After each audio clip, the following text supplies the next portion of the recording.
सुबह के 4:30 बजे का टाइम है। आज मैं और मेरे हस्बैंड जा रहे हैं देहरादून। तो आज का व्लॉग देहरादून ट्रिप पर है और एक ही दिन का ट्रिप है ये। हम आज रात तक ही वापस भी आ जाएंगे। देहरादून में अक्सर हमारा कुछ ना कुछ काम पड़ता रहता है और हम जाते हैं। ये हम अब एरो सिटी को क्रॉस कर रहे हैं, बिल्कुल ही शांत। सुबह का टाइम हो तो पता नहीं चलता ये अर्ली मॉर्निंग है या लेट नाइट है, एक जैसा ही लगता है। रोड्स बिल्कुल खाली, स्ट्रीट लाइट्स ऑन, उनकी चमचमाहट और सुनसान सड़कों पर हम निकल पड़े हैं और हस्बैंड ड्राइव कर रहे हैं और मुझे भी उनकी कंपनी देने के लिए जगह रहना पड़ेगा। हालांकि मुझे थोड़ी बहुत नींद आ रही है। ये देखिए कितना अच्छा रास्ता है, पेड़ों ने कितना अच्छा सा एक गेट बनाया हुआ है।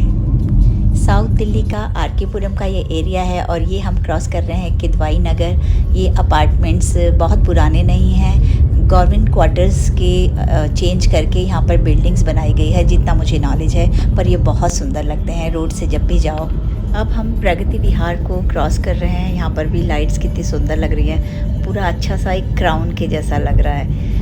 और इसके बाद सीजीओ कॉम्प्लेक्स को क्रॉस करते हुए हम चल पड़े हैं गाज़ियाबाद की तरफ। धीरे धीरे सुबह भी होने को है। अभी यहाँ पहुँचते पहुँचते हमें घर से करीब आधा घंटा लगा है और ट्रैफिक में तो न जाने कितना वक्त लगता। इसीलिए इन सुनसान राहों की, इन सुनसान सड़कों की ड्राइविंग तो वैसे ही बहुत मज़ेदार होती है। पर हम तभी निकल पाते हैं जब कोई ज़रूरी काम हो। ऐसे तो कोई भी सुनसान सड़कों पे ड्राइव करने के लिए नहीं निकलता होगा। तो अब देखिए अभी भी रात है, काफ़ी सनराइज़ नहीं हुआ है और देखते हैं सनराइज़ ड्राइव में ही देखने को मिलेगा। अब हम आ गए हैं गाज़ियाबाद की तरफ और सुबह होने लगी है और देखिए खेतों का रास्ता है और यहाँ पे काफ़ी ठंड भी लग रही है क्योंकि बहुत ही खुला रास्ता है यहाँ पर और ठंडा मौसम है। जितनी ठंड अभी यहाँ लगेगी, थोड़ी देर बाद धूप आ जाने के बाद कार में भी उतनी ही गर्मी भी लगने लगती है। ये देखिए लाल बादल आपको दिख रहा होगा। अभी सनराइज़ हुआ नहीं है, सनराइज़ होना शुरू हुआ है अभी। घर पे तो मैं कभी सनराइज़ का देख ही नहीं पाती हूँ क्योंकि मैं थोड़ी लेट ही उठती हूँ और ये कंप्लीट सनराइज़ हो गया है। करीब करीब मेरठ में हम पहुँचे हैं, वहाँ पर हमें अच्छे से सनराइज़ दिखा है और यहाँ पर हम ब्रेकफास्ट के लिए और टी के लिए रुके हैं। ये बहुत ही अच्छा एक फूड स्टेशन आप कह सकते हैं। इसका नाम मैं आपको अभी क्लियर दिखाने की कोशिश करती हूँ। इसका नाम भी रुद्र शिवा ढाबा है और इसके बाहर मामा यादव भी लिखा हुआ है। तो रुद्र शिवा ढाबा बहुत ही बड़ा कॉम्प्लेक्स है। आप इस हाईवे पे जाएंगे तो आपको इजीली दिख जाएगा। दिल्ली टू देहरादून जब हम जा रहे हैं तब ये हमारी वाली साइड पे ही कॉम्प्लेक्स पड़ा है। ये हम अंदर आ गए हैं, हमने चाय ऑर्डर की है। बहुत ही खुला एरिया है, अंदर बैठने के काफ़ी अरेंजमेंट हैं तो यहाँ पर सीटिंग प्रॉब्लम नहीं होगी और क्राउड भी यहाँ पर काफ़ी है, फुटफॉल काफ़ी है। ठंडी के मौसम में इस टाइम चाय पीने का बहुत मन था लेकिन चाय मुझे कुछ खास नहीं लगी यहाँ की और बोलने के बावजूद भी इन्होंने शुगर बहुत ज़्यादा डाल के दी हुई थी। फिर हमने छोले भटूरे ऑर्डर किए थे। भटूरा दिखने में बहुत टेस्टी लग रहा था। चलिए इसे खा कर टेस्ट करके बताते हैं हम। तो मैं खा रही हूँ और हस्बैंड हैं जो वीडियो बना रहे हैं और अक्सर मैं वीडियो बनाती हूँ और हस्बैंड खा रहे होते हैं। आज यहाँ पर उल्टा हो गया। और यस, ये छोले भटूरे मुझे टेस्टी लगे, काफ़ी अच्छा टेस्ट है। और सर्दी में जिस तरह से गरम गरम हमें खाना चाहिए था तो उस तरह से अभी हमें बहुत टेस्टी लगा। लेकिन चाय हमें अच्छी नहीं लगी और हमने बाकी कोई चीज़ें ट्राई नहीं की, इसलिए हमें और चीज़ों का टेस्ट नहीं पता। पर देख के ऐसा लग रहा था प्रेजेंटेशन जिस तरह के औरों की टेबल्स पे फूड था, लग रहा था कि फ़ूड टेस्टी होगा। आप लोग ज़रूर यहाँ पर आकर एक बार ट्राई कीजिएगा। पार्किंग की यहाँ पर कोई प्रॉब्लम नहीं है। देखिए यहाँ पर पार्किंग का स्पेस बहुत ज़्यादा है और बाहर आइसक्रीम और दूसरे भी कुछ स्टॉल्स हैं क्योंकि हम बहुत जल्दी में यहाँ पे रुके और क्विकली खाना खा के निकल गए तो हमने बहुत सारी चीज़ें देखी नहीं। अब यहाँ पर हस्बैंड मेरा वेट कर रहे हैं पार्किंग में और मैं आ गई हूँ यहाँ पर क्योंकि इसके बाद हम स्टॉपेज बहुत दूर जाकर लेने वाले हैं। तो हमने यहाँ पे अच्छे से खाना खा लिया और यहाँ पे वॉशरूम फैसिलिटीज़ भी बहुत अच्छी थी। अब हम आगे की तरफ चल पड़े हैं। मेरठ में करीब हम 20 से 25 मिनट ही रुके थे क्योंकि हमने जो भटूरे ऑर्डर किए थे बहुत जल्दी, उनकी सर्विस अच्छी थी, उन्होंने बहुत जल्दी दे दिया था और क्विकली खा के हम निकले थे। ज़्यादा वहाँ पे हमें टाइम नहीं लगा। अब हम मुजफ्फर के आसपास पहुँच गए हैं। ये मुजफ्फर में खातुली के पास ये एक स्टॉप है। यहाँ पर हम अक्सर रुकते हैं चाय के लिए क्योंकि वहाँ पर हमें चाय अच्छी नहीं लगी थी शिवा ढाबा पर और इसलिए हम यहाँ पर रुके। यहाँ की चाय हमें काफ़ी पसंद है और यहाँ पर यहाँ की वाइब भी बहुत मुझे अच्छी लगती है और मैं अक्सर जब भी इस रास्ते से जाती हूँ, इस हाईवे से जाती हूँ, यहाँ पर ज़रूर रुकती हूँ। और ये बहुत ही प्लीजेंट जगह है बैठने के लिए। और यहाँ पर 70s के बहुत अच्छे सॉन्ग्स, 80s के सॉन्ग्स, खासकर राजेश खन्ना के बहुत ही अच्छे रोमांटिक नंबर्स के सॉन्ग चलते रहते हैं। और एक छोटी सी हट है जहाँ पर चाय प्रोवाइड होती है, चाय के साथ रस और स्नैक्स होता है। तो वहाँ पे बहुत ही अच्छा बैठने का, बहुत ही अच्छी वाइब आती है। एकदम से ऐसे लगता है जैसे हम कॉलेज के ज़माने में आ गए हैं। काफ़ी अच्छा मुझे यहाँ बैठना लगता है। और यहाँ बैक साइड पे देखिए कुछ इस तरह से है, थोड़ा बहुत ये हमें लग रहा है जैसे कि कच्ची धानी जैसा है। और डेकोरेशन इस तरह की है, हल्की फुल्की चीज़ें शॉपिंग के लिए भी हैं। और यहाँ पे रेस्ट रूम भी हैं। और खाने के लिए यहाँ पर सभी तरह की स्टारबक्स से लेकर सब तरह की चाट और सारी चीज़ें यहाँ पर मिल जाती हैं। ये भी बहुत ही अच्छा स्टेशन है। जब हम दिल्ली से जा रहे होते हैं तो ये मुजफ्फरपुर में है, खातून पे। तो आप लोग भी कभी ना कभी आकर इसे ज़रूर ट्राई कीजिएगा। यहाँ पर भी पार्किंग की कोई प्रॉब्लम नहीं है।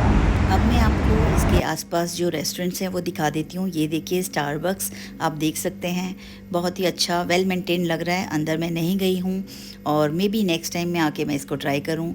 और ये एक चारवीं रसोई आई थिंक लिखा हुआ था, चारवीं रसोई है यहाँ पर। नमस्ते दरबार है।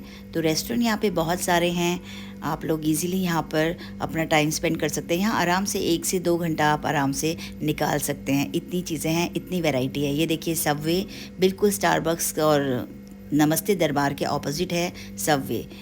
और थोड़ा आगे चलेंगे हम, ये चक्रा एक रेस्टोरेंट है। तो इन्होंने डिस्प्ले किया हुआ है इस तरह से, नमस्ते दरबार ने ये फाउंटेन यहाँ पे डेकोरेशन की हुई है। अभी ये क्लोज़ है, नमस्ते दरबार भी क्लोज़ था। तो जब ये ओपन होता होगा तब ये मे बी फाउंटेन भी ऑन कर देते होंगे। और इसके जस्ट आगे ही साथ में लगते हुए है हमारे पास ये नवेदम। ये साउथ इंडियन रेस्टोरेंट भी है यहाँ पर। और इसका साउथ इंडियन फूड तो लजीज होता ही है। दिल्ली एनसीआर में भी है नवेदम और बहुत सारी और जगह भी अवेलेबल हैं ये। तो देखिए अंदर भी क्राउड है, तो ये ओपन है। और इसके आगे थोड़ा सा आगे बढ़ते हुए, इसी की बाउंड्री से चलते हुए, मैं इससे आगे कभी गई नहीं। मैंने खुद ये इतना एरिया आज पहली बार देखा है, क्योंकि मैं शुरू में ही बस नुक्कड़ चाय पे ही रुकती थी और उसी साइड पे रेस्ट रूम भी है, तो वहीं से होकर हम लोग चले जाते थे। तो इस तरफ मैं कभी आई नहीं। डेफिनेटली नेक्स्ट टाइम ये वाले रेस्टोरेंट ट्राई करेंगे। और इस टाइम हमें इतनी भूख भी नहीं थी क्योंकि हम खाना खा चुके थे। और इसके आगे ही देखिए थोड़ा सा ये डिस्प्ले है, ये मूविंग नहीं है, स्टिल है। पिक्चर्स के लिए आई थिंक लगाया हुआ है और डेकोरेशन के लिए यहाँ पर लोग बैठकर बहुत फ़ोटोज़ क्लिक करवा रहे थे। थोड़ी सी आगे जाके यहीं पर एक मंदिर बना हुआ है, ये भी बहुत सुंदर प्यारा सा मंदिर है। बहुत अच्छी वाइब इस एरिया की है। मैं तो ये बोलूँगी ज़रूर इस हाईवे पे आएंगे तो यहाँ पर कभी ना कभी आप लोग ज़रूर रुकिएगा। अच्छा हाइजीन और क्लीन एरिया है पूरा, पार्किंग भी अच्छे से है, पार्किंग का एरिया काफ़ी बड़ा है। और मेन रोड पे ये, हाईवे पे ये, कोई बहुत ज़्यादा अंदर इसमें यहाँ जाना नहीं पड़ता है, बहुत ढूंढना नहीं पड़ेगा। आप लोग नेविगेशन पे सर्च पे लिखेंगे तो इजीली मिल जाएगा आपको। और थोड़ा आगे जाके मैंने देखा लास्ट में इसके एंड पे एक लॉन है, यहाँ पर पर्सनल पार्टीज़ आप करवा सकते हैं। यहाँ पर जो केयर टेकर थे उन्होंने मुझे बताया, यहाँ पर लोग बुक करा के अपनी पार्टीज़ करवा लेते हैं। और यहाँ पर ये कुछ रूम्स भी हैं जिसे आप बुक करवा के यहाँ पर स्टे करने भी आ सकते हैं। तो ज़्यादा नहीं तो 2 से 4 रूम यहाँ पर थे। तो इसकी इंक्वायरी करने के लिए यहाँ पर कोई था नहीं, तो जो यहाँ पर गार्ड भैया थे उन्होंने ही मुझे बताया कि यहाँ पे लोग आकर स्टे करते हैं। और आप देख रहे हैं बाहर ये खेलने के लिए टेबल लगी हुई है, मंजी लगी हुई है, बैठने के लिए चेयर्स लगी हुई हैं। आई थिंक कोई फैमिली रुकी हुई थी, इसलिए मैंने यहाँ पर ज़्यादा वीडियो क्लिक नहीं की। यहाँ जो रूम स्टेज के लिए हैं, इस जगह का नाम जैसे कि आप देख ही सकते हैं, घर ए होम, नाम भी बहुत अच्छा रखा हुआ है। इसके बाद हम चल पड़े हैं आगे की तरफ। तो मुजफ्फरपुर के बाद अब हमने सोचा है हम सीधा रुकेंगे हरिद्वार में। धूप इतनी तेज़ थी तो अब हमें बहुत ज़्यादा गर्मी लग रही थी। हम रुक गए साइड में, एक गन्ने वाला जो कि गन्ने का जूस निकाल रहा था, वहाँ पर रुक गए और हमने यहाँ पर पिया गन्ने का जूस, जो कि इसने पुदीना डाल के बहुत अच्छा बनाया था और काफ़ी रिफ़्रेशिंग था ये। साइड में भी आप देख रहे हैं आसपास गन्ने के खेत हैं, तो यहाँ पर ये जूस वाले भी बहुत खड़े होते हैं। इसके बाद हम आगे चल पड़े हैं और गन्ने का जूस पी के सच में बहुत अच्छा लगा। और ये रुड़की को क्रॉस करते हुए हम जा रहे हैं। ये गंगा कैनल है और इसी हाईवे पे ये दिखती है। बहुत ही अच्छा शांत सा लग रहा है, यहाँ पे पानी बिल्कुल ठहरा हुआ है। और आगे हम बढ़ते हैं तो हाईवे पे ये रुड़की से होते हुए हम जा रहे हैं और आगे हरिद्वार पे, ये रुड़की हरिद्वार हाईवे पे ही काम चल रहा है काफ़ी टाइम से। देखते हैं ये कब कंप्लीट होता है और इसके बाद तो रास्ता और अच्छा हो जाएगा। और इसके बाद अब हम बिल्कुल आ गए हैं हरिद्वार में। गाड़ी की पार्किंग हमने लगा ली है और अब साइड में आपको दिख रही है, ये है गंगा रिवर और ये जो धनुष आपको दिख रहा है ये पहचान है, ये है राम घाट। तो हम यहाँ पर से जाएंगे राम घाट और ये है राम घाट। यहाँ पर हमने थोड़ा सा गंगा जल हाथ में लेके सूर्य नमस्कार कर लिया है, क्योंकि डुबकी लगाने के लिए अभी पॉसिबल नहीं था, हमारा कोई प्लान नहीं था यहाँ पर आकर, ना हमने कुछ ऐसा चेंज हम चीज़ें अरेंज करके भी नहीं आए हुए थे। तो हमने सोचा गंगा तक आए हैं तो ज़रा सा हाथ से छू तो लें गंगा माँ को। और हमने यहाँ पर एक टावल, यहाँ पर लोकल शॉप्स बहुत हैं, यहाँ से हमने एक इस तरह का टावल ख़रीद लिया है और हम घाट पे आ गए, क्योंकि गीले तो होते ही हैं घाट पे आने के बाद। और पानी का फ़्लो यहाँ पर दिख रहा था बहुत ज़्यादा, जितनी पास जाओ, क्योंकि पौड़ी से नीचे जब मैं उतरी ना तो मुझे वो चेन भी नहीं मिल रही थी जिसको पकड़ के खड़े हो जाएं, वो ना पानी में ही नीचे डूब गई थी। ये देखिए मैं चेन ढूंढ रही हूँ, नीचे ही कहीं वो डूब गई है चेन। तो मैंने ऐसे ही रेलिंग पकड़ के थोड़ा सा हल्का सा जो है सूर्य नमस्कार कर लिया यहाँ पर। और इसके बाद यहाँ पे हिम्मत नहीं हो रही थी, फ़्लो बहुत ज़्यादा था और लोग तो पता नहीं इसके अंदर खड़े होके बहुत देर से खड़े थे और डुबकियाँ मार रहे थे, छोटे बड़े हर उम्र के लोग यहाँ पर थे। अब इसके बाद मैं यहाँ से चल पड़ी हूँ। थोड़ी देर के लिए हम यहाँ पर बैठे भी थे और इसके बाद हमने यहाँ पर ये देखिए व्यू आपको दिखा देते हैं, कितना प्यारा नज़ारा है। और फिर कभी आएंगे यहाँ पर प्लान करके फुर्सत से बैठने। यहाँ पर भी फिर हमने, गर्मी बहुत लगी, धूप बहुत कड़क थी और ये पी हमने शिकंजी। यहाँ आएँ तो शिकंजी ज़रूर पिएँ, बिल्कुल तरोताज़ा आपको कर देगी ये शिकंजी। और यहाँ पर छोटी छोटी शॉप्स हैं, प्रसाद होता है यहाँ पर और कुछ ख़रीदारी की भी छोटी छोटी ताबीज, कड़ा और इस तरह की चीज़ें भी यहाँ मिलती हैं। शिकंजी वाले भी यहाँ बहुत खड़े थे और यहाँ पर ये खाने पीने के लिए भी ये चीज़ें हैं, किसी को प्रॉपर लंच करना है वो भी कर सकते हैं। बस इसके बाद हम यहाँ से आगे चल पड़े हैं और रास्ता बहुत ही अच्छा है और आसमान आप देखिए कितना साफ़ है, इतना प्यारा वाइट और बिल्कुल अच्छा सा नीले कलर का स्काई, कोई पोल्यूशन नहीं है। इतना अच्छा लग रहा है यहाँ पर, इतना क्लीन देखकर, मतलब अपने घर दिल्ली की तरफ जाने का तो मन ही नहीं कर रहा है। वहाँ पे तो इतना पॉल्यूटेड है और यहाँ पर ये कितना सुंदर और साफ़ दिख रहा है। और हमारे अदर साइड वाली रोड पे कितना ट्रैफिक है, इतना ट्रैफिक हमारी वाली साइड पर है नहीं। ये देखिए आगे जाके रोड कितनी साफ़ और क्लीन है। यहाँ पर दिख रहा है आसमान का असली कलर। सच में मेट्रो सिटीज़ में तो ये कलर आसमान बिल्कुल धुंधला हो चुका है। और ये जो साइड पे जो वॉल पे पेंटिंग्स हैं, ये उत्तराखंड की सभी कल्चर को और उत्तराखंड की सभी मेन जो जगह हैं उनको सिंबल करते हैं, उनकी ही पेंटिंग्स हैं यहाँ पर। और प्रतीत नगर बोलते हैं जो इसके आसपास का जो एरिया है, हाईवे के आसपास का जो एरिया है। और देखिए कितनी सुंदर सुंदर पेंटिंग्स हैं इसमें, मेन सभी जो धाम हैं उनकी भी पेंटिंग्स हैं। और पूरा उत्तराखंड का कल्चर, वहाँ का रीति रिवाज और वहाँ के मेन जो स्पॉट्स हैं, जो भी मंदिर हैं, वो सभी यहाँ पर हैं। ये देखिए यहाँ पर आप देख सकते हैं दोनों साइड पे बहुत सुंदर हैं ये। जब ये वाली वॉल्स आ जाती है ना तो मुझे लगता है कि हाँ अब हम देहरादून के बहुत ही करीब हैं। और जैसे ये पेंटिंग्स वाला एरिया ख़त्म होता है, इसके बाद जो आगे रास्ता होता है ये अब ऋषिकेश और देहरादून के लिए आगे बढ़ता है ये रास्ता। तो हमें ऋषिकेश तो जाना नहीं है, तो देहरादून के लिए हम आगे टर्न ले लेंगे। और ये देखिए सामने दूर आपको पहाड़ हल्के से दिख रहे हैं। तो ये व्यू, ये बहुत सुंदर नज़ारा, ये रोड, यहाँ से जो रास्ता शुरू हो गया ना तो ऐसे लगता है हम अपनी भीड़ भाड़ वाली सिटी लाइफ पीछे छोड़ आए हैं। उस तरफ भी पहाड़ दिख रहे हैं, मैं आपको दिखाती हूँ, कार के दोनों साइड। और अब हम ये देहरादून में एंटर कर चुके हैं और ये हमारी जस्ट आगे वाली गाड़ी में बच्चे, इतने सारे बच्चे हैं। पहले एक बच्चा था, दो, फिर जब मैंने देखा तो बहुत सारे बच्चे निकल के आ गए और हमें झांक रहे थे। 1 2 3 4 तो दिख ही रहे थे, 4 5 बच्चे थे यहाँ पर। एक बच्चा तो बहुत छोटा था, उसे दूसरे बच्चे संभाल के दिखा रहे थे।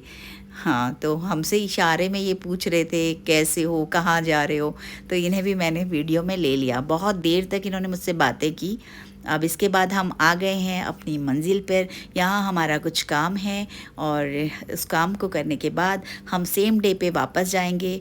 तो वापसी में तो मैं इतनी व्लॉगिंग नहीं करूँगी क्योंकि पूरा ट्रिप रात का होने वाला है। तो 2-3 घंटे का हमें यहाँ पर काम है और उस वक्त भी मैं रिकॉर्डिंग नहीं कर पाऊँगी। तो पहले हम अपना यहाँ पर काम निपटा लेते हैं।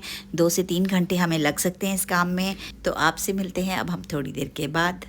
काम हमारा हो गया था, उसके बाद हमने वहीं पर डिनर किया क्योंकि काफ़ी लेट हो गया था। और अब हम चल पड़े हैं और रास्ते में हम कहीं नहीं रुकने वाले। हम सीधा अब घर जाएंगे ताकि हम जितना जल्दी हो सके पहुंच जाएं। और नींद बहुत आ रही है आँखों में।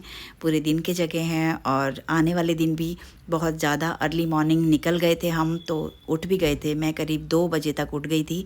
1.5-2 घंटे ही मैं सोई हूँ और अब बार बार नींद आ रही है। तो लेकिन जब 2 ही लोग हों ड्राइव में तो एक ड्राइव कर रहा और दूसरा सो नहीं सकता, इसलिए किसी तरह खुद को कंट्रोल करते हुए। लेकिन मैं बीच बीच में कई जगह बहुत बार सो गई हूँ, मेरे हस्बैंड ने मुझे बताया। और ये हम एंटर कर गए हैं द्वारका एक्सप्रेस वे पे और घर बिल्कुल पास है अब यहाँ से। आप लोग मुझे ज़रूर बताइएगा ये व्लॉग आपको कैसा लगा। कई बार हम देहरादून जाते हैं, दिल्ली से देहरादून, गुड़गांव से देहरादून, लेकिन इस तरह का व्लॉग मैंने वीडियो शूट कभी नहीं किया। इसमें मैंने खुद को नहीं दिखाया, लेकिन आसपास का एरिया और रास्ता जितना हो सका मैंने आपको बताया। और आप मुझे ज़रूर बताइएगा कमेंट करके आपको ये व्लॉग कैसा लगा, और लाइक एंड शेयर ज़रूर कीजिएगा। और चैनल पे पहली बार हैं तो चैनल को सब्सक्राइब कर लीजिएगा। अब मिलते हैं आपसे अगले किसी व्लॉग में, तब तक के लिए बाय।